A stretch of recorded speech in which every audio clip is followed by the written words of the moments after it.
Everyone said it would fail. When people first saw the cabin wrapped inside a metal shell, they laughed and shook their heads. Some said it was useless. Others said it was dangerous. A few said it showed fear, as if the builder did not trust his own work. In a place where winters were long, brutal, and unforgiving, tradition mattered. Cabins had always been built a certain way, and anything different was treated with suspicion. This cabin looked wrong, and everyone was sure winter would prove that. The land where the cabin stood was known for beauty in summer and cruelty in winter. The wind never rested. It rushed through valleys and over open ground, stripping warmth from anything in its path. Snow piled high, and temperatures dropped far below freezing for weeks at a time. People didn't expect comfort. They expected endurance. Inside most homes, fires burned day and night, yet the cold still crept in. Ice formed on walls. Water froze indoors. Families slept in coats and woke every few hours to feed the fire. This was considered normal. The cabin itself was solid. Thick wooden walls, a strong roof, and a good stove. By every local standard, it was well built. But the builder had learned something most people had not. Cold was not just about temperature. Wind was the real enemy. Moving air stole heat faster than thick walls could hold it. No matter how strong a cabin was, if wind touched its walls, heat would be pulled out constantly. Fighting that loss with more fire only led to exhaustion and endless wood cutting. Instead of trying to burn more fuel, the builder tried to stop heat from escaping in the first place. He surrounded the cabin with an outer shell, leaving space between the two structures. This space was not packed tight. It was left mostly empty, allowing air to sit still. Still air does not steal heat. It holds it. The outer shell blocked the wind completely.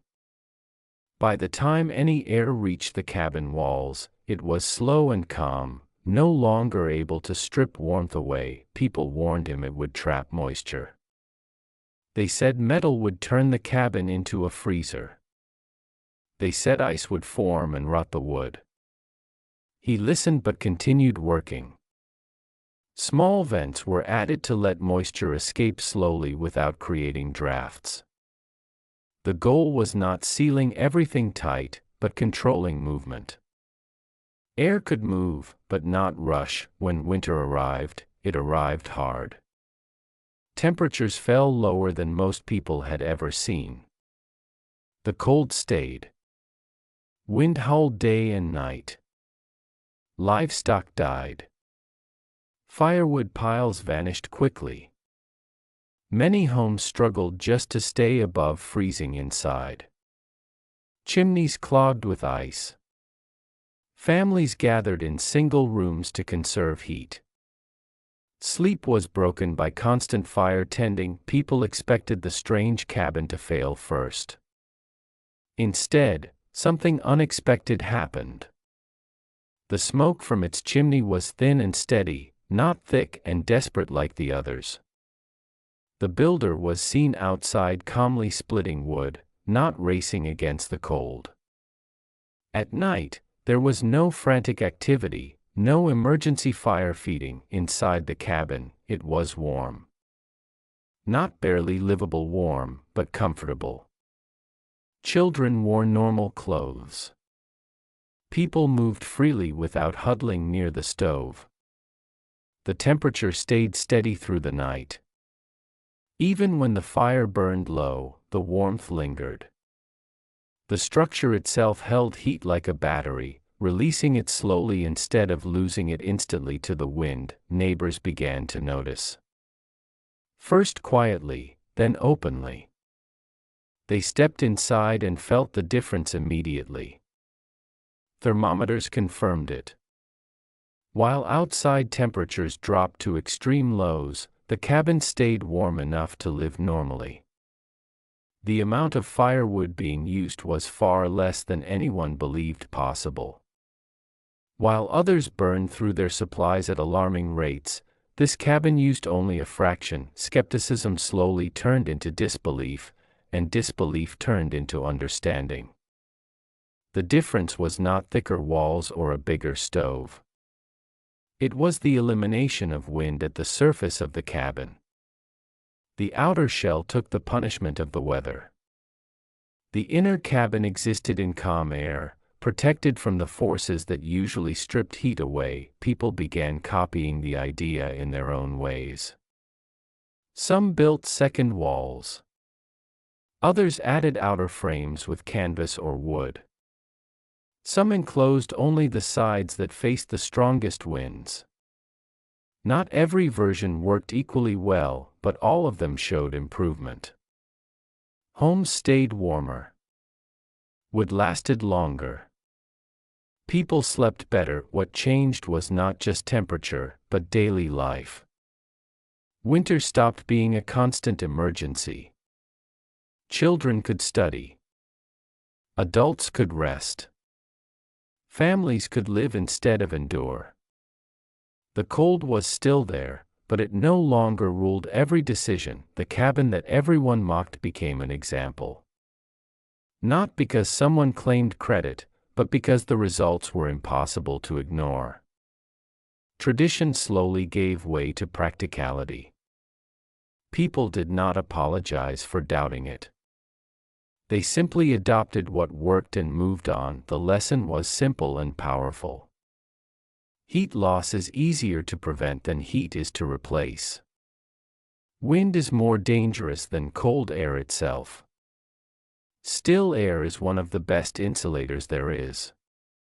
When design respects these truths, survival becomes comfort. The cabin stayed warm through the coldest winter not because it was stronger than the cold, but because it was smarter. It didn't fight winter head-on. It stepped around it. And in doing so, it proved that the best solutions often look strange at first, especially to those who have never questioned the way things have always been done. As the winter slowly loosened its grip, people began to understand that what they had witnessed was not luck or coincidence. The cabin had not survived by chance. It had performed exactly the same way every cold night, every windstorm, every stretch of bitter weather. The warmth was consistent. The fuel use remained low. There were no hidden failures waiting to appear. The system worked because it followed simple rules of nature that did not change with opinion or tradition. Once spring arrived, visits to the cabin did not stop. Builders came when they had time to look carefully instead of rushing back to their own fires. They measured distances, checked ventilation openings, and asked practical questions. How wide should the air space be? How much airflow was enough to prevent moisture? What happened during sudden warm spells? Each answer pointed back to the same idea: control air movement, don't eliminate it completely, and always keep the inner walls protected from direct wind. Some tried copying the design exactly. Others adapted it to what they had. Not everyone had metal. Some used wood planks. Some stretched canvas over simple frames. A few built second walls inside their cabins instead of outside. The materials changed, but the purpose stayed the same. Each version created a calm space where air could not rush and steal heat. By the next winter, the difference across the area was visible. Smoke rose more gently from chimneys. Wood piles lasted longer. Nighttime fires were smaller. People slept through the night instead of waking every few hours to feed flames. Homes no longer felt like temporary shelters.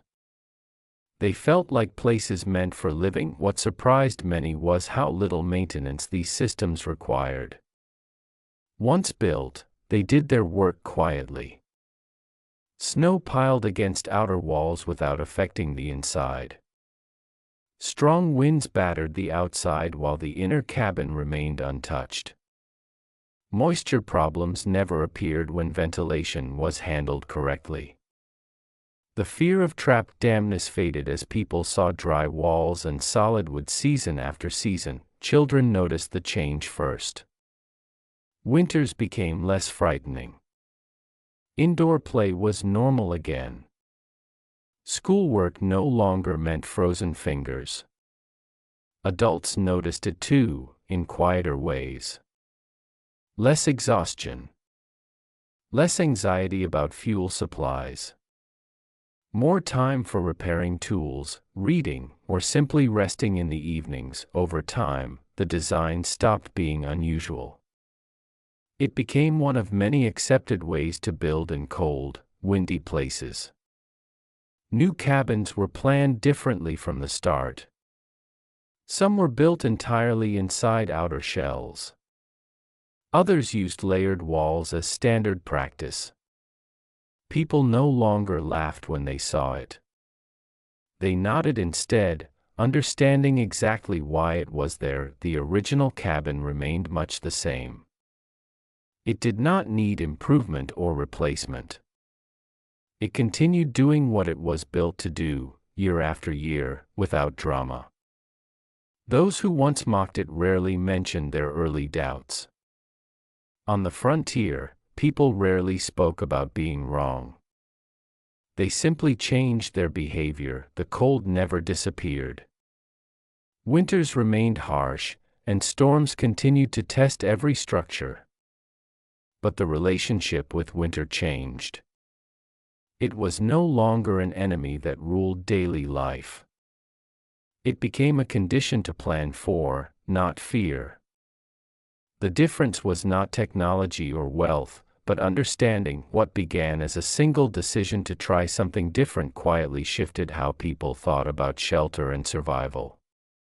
It showed that comfort was not a luxury reserved for easier places. Even in extreme conditions, warmth could be designed, not just hoped for. The cabin that everyone said would fail did more than stay warm. It changed expectations. It proved that survival did not have to mean suffering.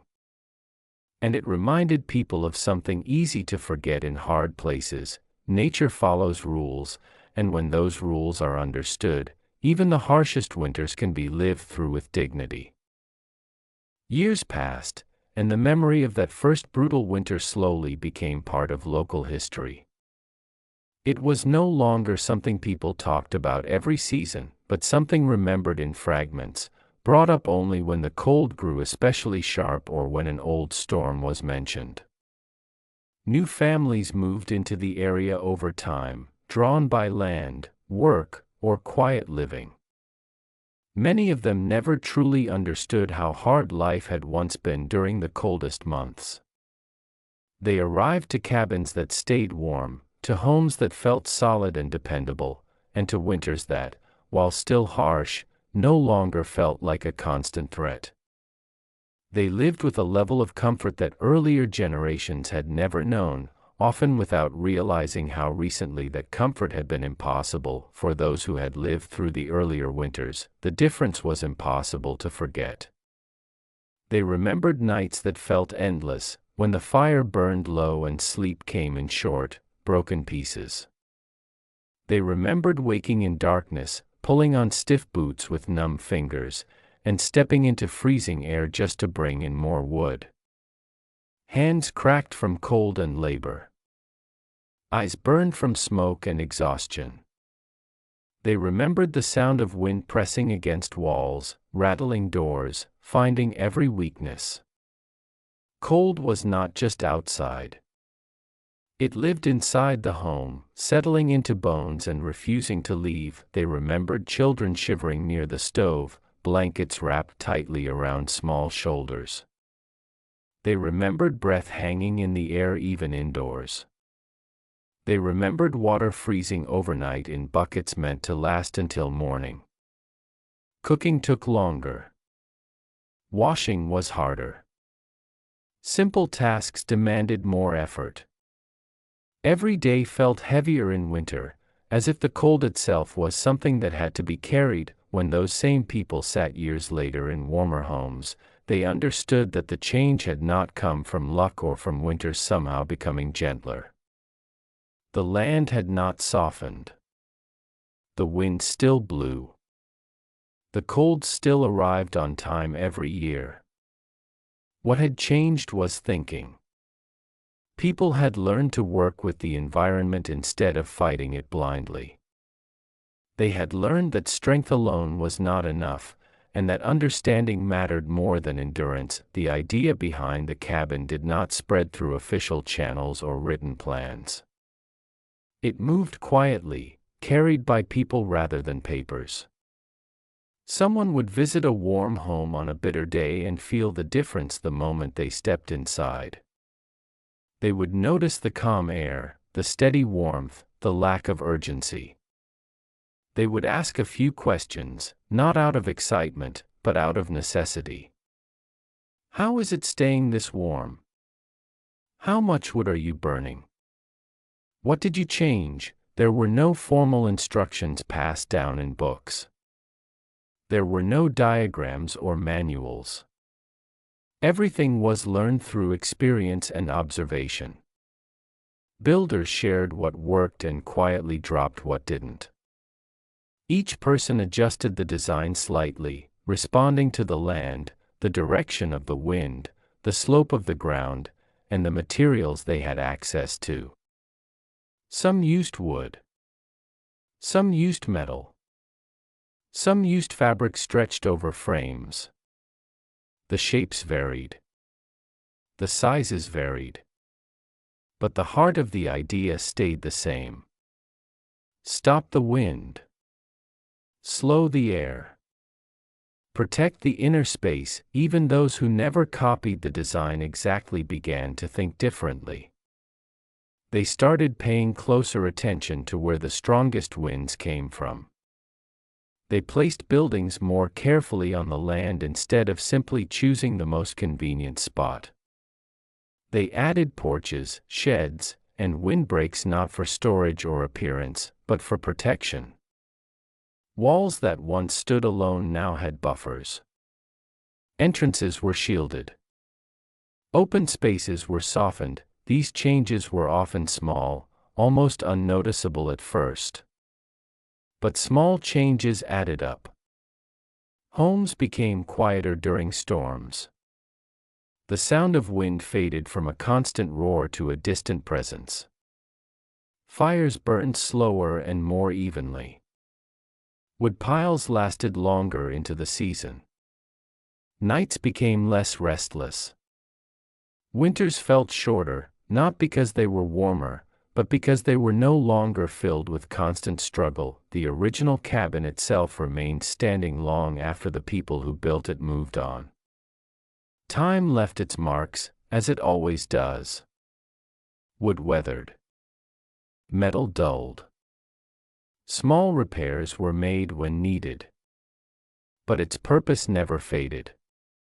The space between the walls stayed dry, even in the deepest cold.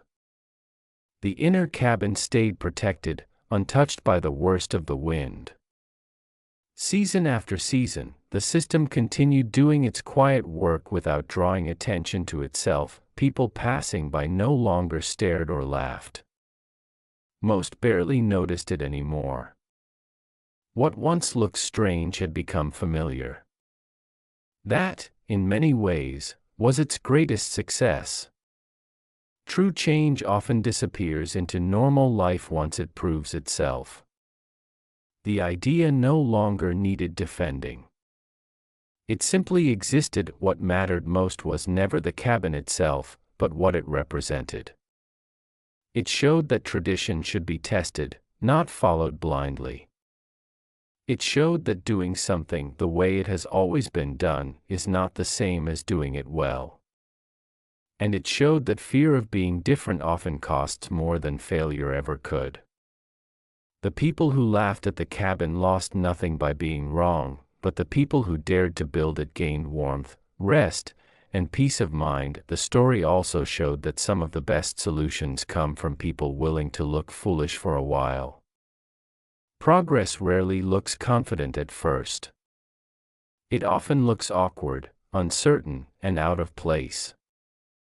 It draws attention before it earns respect. But when it works, it changes expectations quietly and permanently. In places shaped by cold, survival has always depended on learning. The land teaches hard lessons, and it does not repeat them gently. Mistakes cost time, energy, and sometimes lives. But the land also rewards those who listen, observe, and adapt. This cabin was one such lesson. It stood as proof that understanding how heat moves, how wind behaves, and how air can protect instead of harm makes all the difference. The lesson went deeper than building. It reminded people that comfort and dignity are not weaknesses. Wanting warmth did not mean someone was soft or afraid. It meant they were thoughtful. It meant they valued their time, their energy, and their families. Endurance alone was no longer the measure of strength. Wisdom had a place beside it. Long after the laughter faded, the warmth remained. And on winter nights, when wind still howled outside and snow pressed against walls, families sat inside, calm and comfortable. Children played. Adults talked, read, or rested. Fires burned gently instead of furiously. Most people rarely thought about why their homes felt different. They only knew that they did. That was the real success. Not recognition.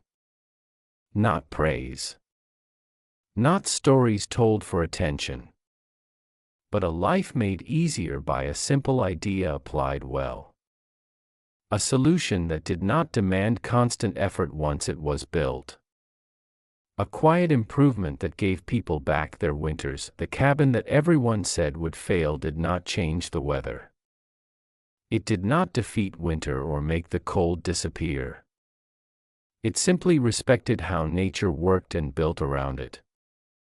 It accepted the reality of wind and cold instead of challenging them directly.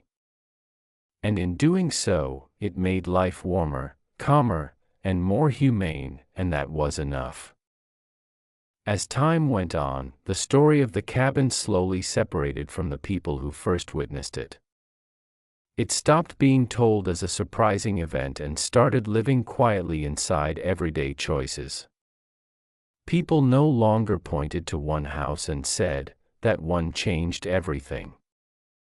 Instead, the change was spread across many homes, many decisions, many small improvements that all traced back to the same way of thinking.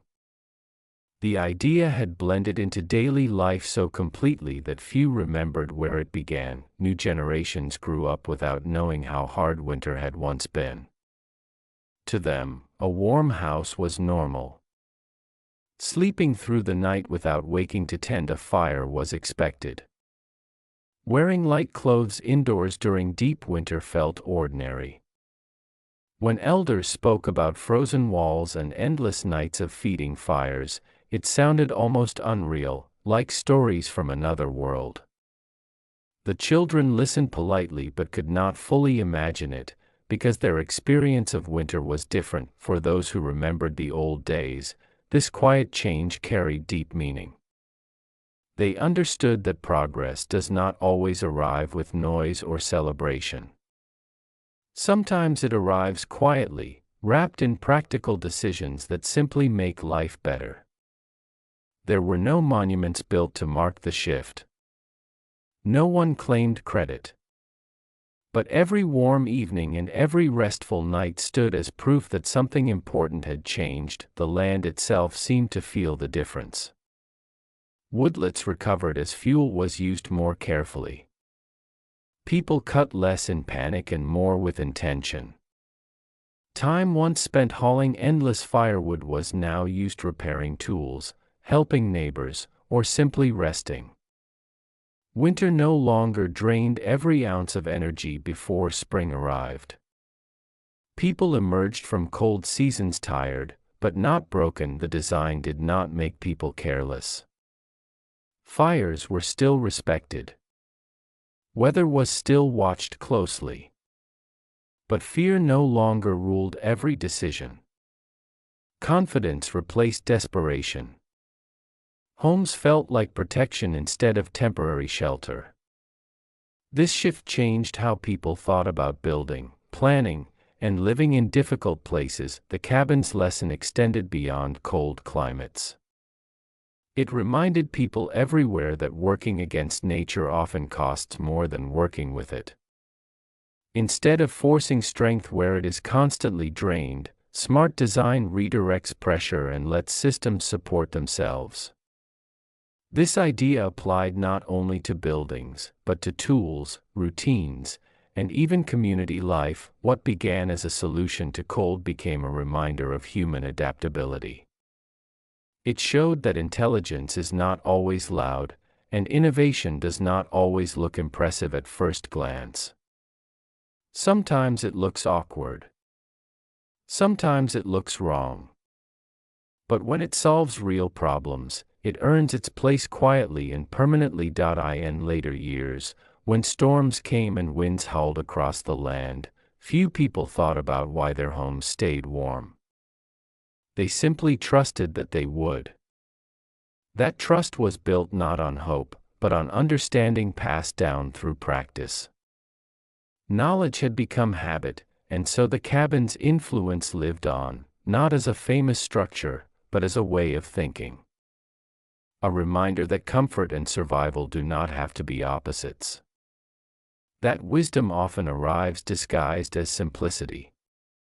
And that listening to nature, instead of challenging it, is sometimes the strongest choice a person can make. Winter still came every year. The cold still tested walls and roofs. But inside, life continued steadily, warmly, and without fear. The idea that once seemed strange had become invisible, and that invisibility was its final proof of success. Winter still came every year. The cold still tested walls and roofs. But inside, life continued steadily, warmly, and without fear. The idea that once seemed strange had become invisible, and that invisibility was its final proof of success. No one stood outside in the snow pointing at the cabin anymore. No one argued about whether it would work or not. There was nothing left to argue about. The results spoke for themselves in the silence of warm rooms and the calm rhythm of daily life. What had once been questioned had become trusted. On the coldest nights, when the wind pressed hardest against the land, families slept through until morning. Fires burned low and steady. Walls held their warmth. The storm could rage without demanding attention. Winter no longer controlled every hour of the night. It stayed outside, where it belonged. The cabin did not change people into heroes. It did not promise comfort without effort. But it gave something far more valuable than praise or recognition. It gave people time, rest, and peace of mind.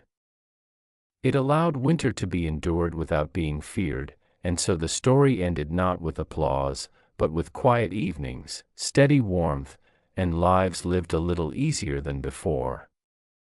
The cabin that everyone said would fail did exactly what it was meant to do. It worked.